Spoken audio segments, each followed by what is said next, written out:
Estamos aqui no dia 4. O tema de hoje é Criado para Ser Eterno.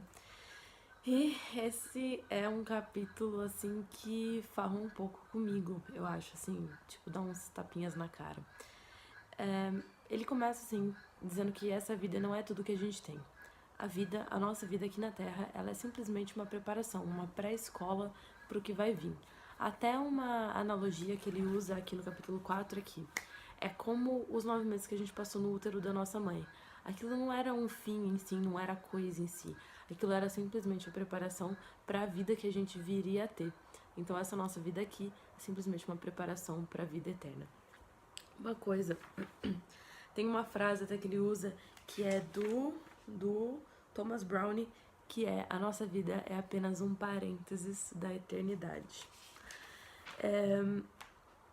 Tem uma coisa que ele fala que por que o ser humano tem um anseio da eternidade? Por que a gente deseja tanto a eternidade?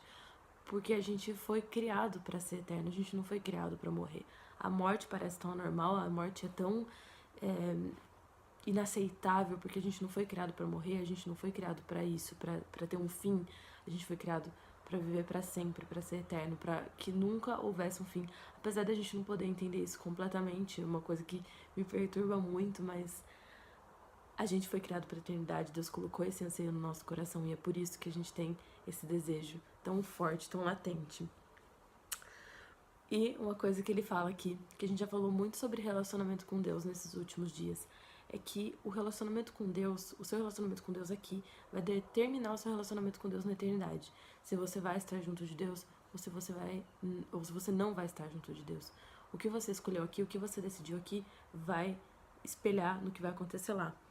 É até engraçado quando a gente tira Deus da equação, como a gente faz às vezes, como muitas pessoas têm feito. A gente não tem mais por que ter moral, por que ter ética, por que ter consequência. Não existe mais um porquê desse tipo de coisa. Você simplesmente podia fazer o que você quisesse. Mas quando você coloca Deus na equação, então de repente as consequências fazem sentido. A moral faz sentido. Tudo que você faz por amor a Deus, trabalhando nesse relacionamento, de repente isso volta a fazer sentido. Ele até fala aqui que quando a gente pensa na eternidade, quando a gente vive à luz da eternidade, a gente passa a dar muito mais valor à nossa personalidade e aos nossos relacionamentos do que a coisas passageiras que vão ficar aqui, que a gente sabe que a gente não vai levar pra lá. E é uma coisa interessante também que não adianta a gente pensar como vai ser a eternidade, nem eu querer dizer coisas pra você, porque Deus tem preparado coisas tão maravilhosas e tão incríveis que a gente não consegue nem imaginar. E outra coisa que ele fala aqui, que é o que eu quero terminar dizendo, é que a gente às vezes evita de pensar na morte e evita de pensar na eternidade. Ele fala, geralmente quando você pensa na morte, quando você pensa na eternidade, é no enterro.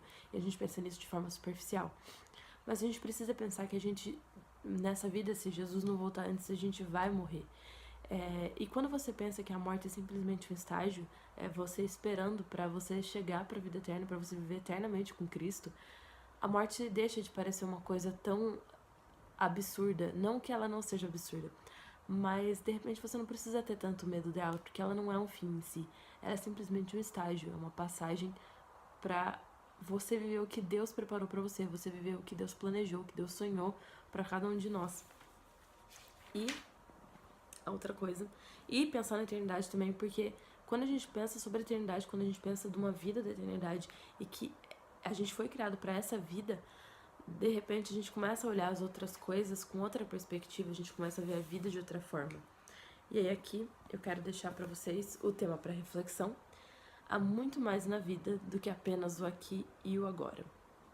E a pergunta para a gente meditar: já que fui feito para ser eterno, qual a única coisa que devo parar de fazer e qual a única coisa que devo começar a fazer? O que tem te atrapalhado? Por exemplo, será que você tem se preocupado muito com as coisas daqui? Será que você tem tomado muito seu tempo com coisas fúteis, inúteis e desnecessárias? Não sei, talvez eu esteja fazendo isso. Eu fiz algumas anotações aqui de coisas que eu sei que eu tenho que parar. E o que você deve começar a fazer? Eu fiz uma anotação aqui, que eu preciso começar a trabalhar muito mais no meu relacionamento com Deus, pensando que isso é o que vai refletir na minha vida eterna. Eu não sei o que você precisa começar a fazer, mas eu gostaria que você pensasse sobre isso. Essa aí. Fiquem com Deus, a gente se vê amanhã no dia 5 e... é isso aí. Se você gostou, clique em gostei e não esquece de voltar amanhã pra gente continuar esse nosso diário. Tchau!